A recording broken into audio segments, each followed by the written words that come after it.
Ang mag-asawang sina Felix at Christine kasama ang kanilang anak si Bobs. Si Christine ang maghahatid kay Bobs at si Felix ang susundo sa kanilang anak. Si Christine ay isang fashion designer ng mga bata.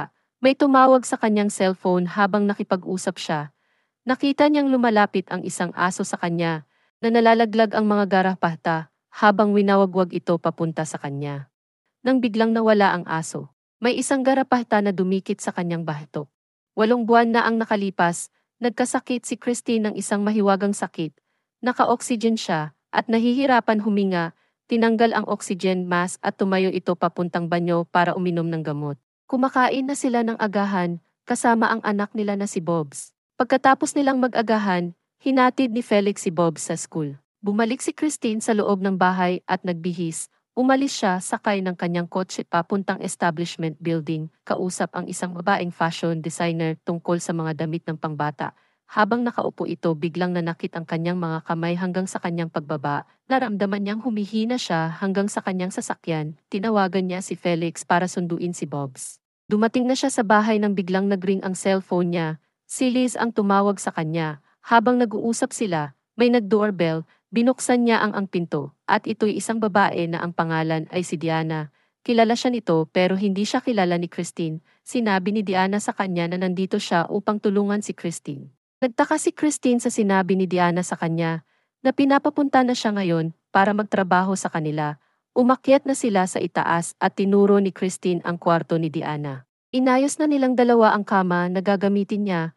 Pagkatapos iniwan na Christine si Diana sa kwarto upang makapag-ayos ng gamit niya. Habang siya ay nakaupo sa kama, nakita ang isang garapata na gumagapang sa sahig.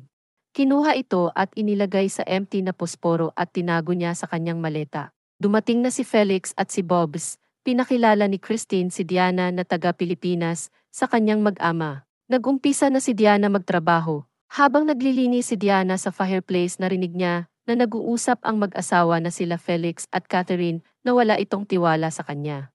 Naghahapunan na silang tatlo at si Diana ang nagluto ng pagkain nila. Nagustuhan nila ang luto niya. Habang sila ay nag-uusap, biglang sumakit ang balikat ni Christine, natapon ang wine na sa table.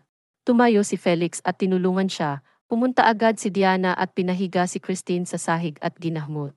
Pinagaling si Christine sa pamamagitan ng pagmasahe ng kanyang-kanyang mga braso, pagkatapos ay kinikiliti siya hanggang tumawa si Christine at nawala ang sakit sa balikat niya. Namangha ang mag-asawa sa ginawa ni Diana. Nasa kwarto na si Diana at kinuha ang supot na ang laman nito ay abo na galing sa fireplace. At inilagay ang abo sa sahig malapit sa pinto, pagkatapos isinara na ang pinto at natulog na siya. Kinabukasan umakyat si Bobs papunta sa kwarto ni Diana. Nasa pinto na siya. Makita niya na may bakas ng 2 paa sa abo. Mabilis na bumaba si Bobs nang makita niya ito. Nagtago siya at nakita na lumabas na si Diana. Kinuha ang abo na nakalagay sa pinto. Dinalhan ni Diana ng breakfast sila Felix at Christine sa kanilang kwarto at na-impress sila sa pagtrato sa kanila, nakatulad sa 5-star service. Umalis sila Christine at Diana upang ihatid si Bob sa school.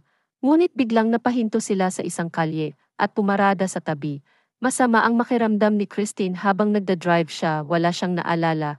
Sa halip lumakad na lamang sila at pumasok na sa school si Bobs. Masama pa rin ang pakiramdam ni Christine. Umuwi na sila ng bahay, naikwento ni Diana kay Christine na noong bata pa siya merong isang matandang babaeng ongo na nagpamana sa kanya ng maitim na kapangyarihan, kaya nang namatay na matandang babae, lumipat sa kanya ang itim na sisiw.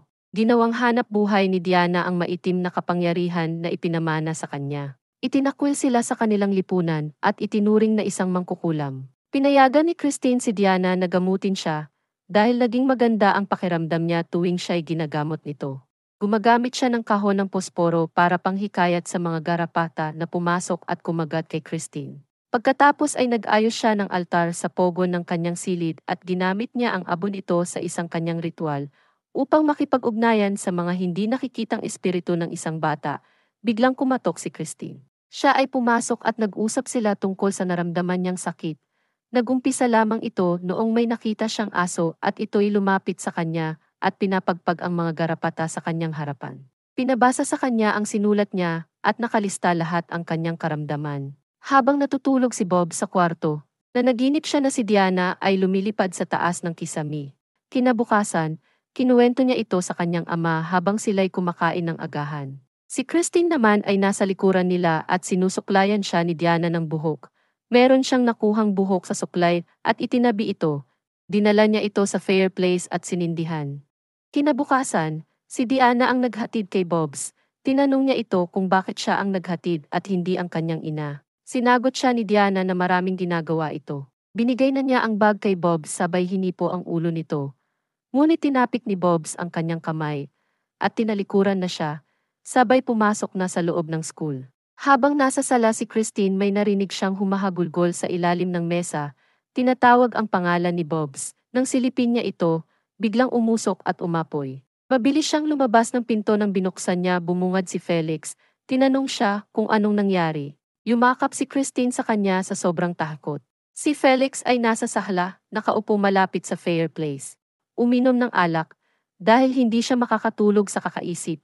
Dahil sa mga kababalaghan nangyayari sa loob ng kanilang bahay, minamatyagan niya ang galaw ni Diana. Pinuntahan niya si Diana sa kwarto para kausapin na layuan niya na si Christine. Nang paalis na si Felix sinabi niya na mag-ingat sa pagbaba sa hagdan.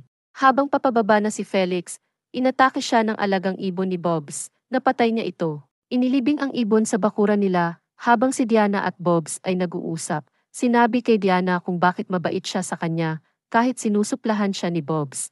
Tumawa si Diana, sinagot siya ni Bobs na dahil galit lang siya noon at hindi niya naman kagustuhan na magsuplada at nagsorry si Bobs sa kanya. Habang nag-uusap silang dalawa tinitingnan sila ni Felix sa malayo. Nagdududa si Felix kay Diana dahil lahat ng insidente at ang susunod pa na mangyayari sa kanyang pamilya. Matapos mawala ang mga gamot ni Christine, hinanap ito ni Felix sa silid ni Diana at natuklasan niya na may altar at ang mga gamot sa ilalim ng kama niya. Umuwi na si Christine sa kanilang bahay, dumating siya ng masaya sa galing sa kanyang business. Nakita niya si Felix na nakaupo malapit kung saan nilagay ni Felix ang mga gamot ni Christine. Tinanong niya si Felix kung saan niya nakita ang mga gamot niyang nanawala. Sabi sa kwarto ni Diana nasa ilalim ng kama. Dumating na si Diana kasama si Bobs galing eskwelahan. Kinausap siya ng mag-asawa tungkol sa gamot na nakita ni Felix, pinagsinungalingan niya ang pinagbintang sa kanya. Nagalit ang mag-asawa kaya siya pinalayas. Umakyat siya sa itaas para iligpit ang kanyang mga gamit. Bago siya tuluyan bumaba dumaan muna siya sa kwarto ni Bobs para magpaalam. Ayaw siyang payagan nitong umalis kaya sinabihan niya ito na ikaw ang daan para ako makabalik sa inyo. Kinausap ni Bobs ang kanyang ina tungkol sa gamot. Binaliktad niya ang kwento kung ano ang itinuro sa kanya ni Diana na sabihin sa ina ang kanyang ama ang nagtago ng gamot sa kanyang sasakyan dahil nakita niya ito banda sa likuran at ayaw ng ama na umupo sa banda doon. Dahil sa sinabi ni Bobs, pinabalik niya si Diana sa kanilang bahay. Habang umaakyat si Felix sa itaas para magpalamig, inatake siya ng isang ibon na kahawig ng alaga ni Bobs at nasugatan siya matapos mahulog mula sa itaas ng hagdanan. Dinala siya sa hospital. Si Bobs ay pababa ng hagdan nang may nag-doorbell. Nakita niya si Diana sa pinto at siya ay bumalik upang alagaan si Christine nang makita siya ni Diana na umiyak ito sa tuwa. Habang ginagawa ni Diana ang panghuling ritual para kay Christine, sinabi niya na ang katotohanan na hindi niya ginagamot si Christine kung di pinarurusahan niya. Pagkatapos noon ay naalala ni Christine ang mangyayari, ang buhay ni Diana sa Pilipinas, kung saan siya ay namuhay ng masaya kasama ang kanyang asawa at anak hanggang sa sila ay paalisin ng mga land grabbers at tumakas sa Cebu City. Napilitan si Diana na magtrabaho sa isang sweatshop na ginamit ni Christine sa paggawa ng kanyang clothing line at dinala ang kanyang anak na babae. Sa kanyang pagbisita, pinayuhan ni Christine ang mga manager na labis na magtrabahuhin ang mga empleyado at ilok ang tanging labasan upang maiwasan ang pagnanakaw na nagresulta sa pagkamatay ng anak ni Diana at ng kanyang mga katrabaho dahil sa sunog na naganap sa kanilang pinagtatrabahuhan. Si Diana, na nagkataong nasa labas noong mga panahong iyon at gustong gumanti si Diana kay Christine sa pamamagitan ng pagpapadala sa kanya ng multo ng aso. Habang si Christine ay humihingi ng kapatawaran, tinawag siya ni Diana na isang garapahta at ginawang pisikal na maranasan ni Christine ang apoy para maranasan niya ang pagsunog ng kanyang anak. Nakalabas na si Felix sa hospital, nang dumating sa kanilang bahay, nakita niya ang sunog na katawan ni Christine na nakaupo sa kanyang makinang pananahi. Nagpaalam na si Diana kay Bobs na aalis na siya, at nalulungkot ito dahil hindi na babalik si Diana sa kanya. Ngunit sinabihan ni Diana si Bobs na maghintay sa hardin. Pagkatapos ay umakyat siya sa bubong at tumalon sa kanyang kamatayan sa harap ni Bobs. Isang itim na sisiw ang lumabas mula sa bibig ni Diana at pumasok kay Bobs. At siya ang magpatuloy ng gawain ni Diana. Bumalik na sa Cebu ang espiritu ni Diana para magpaalam sa kanyang asawa. Nagtatapos ang pelikula na nag-iisa si Bobs sa kakahuyan na nangungulekta ng mga halamang gamot habang binabantayan mula sa malayo ng multo ni Diana. Mag-subscribe para sa higit pang mga iba't ibang videos mapapanood ninyo. Paki-on ang mga notification at mag-iwan ng like para matulungan ang channel. Maraming salamat sa panunood. God bless everyone.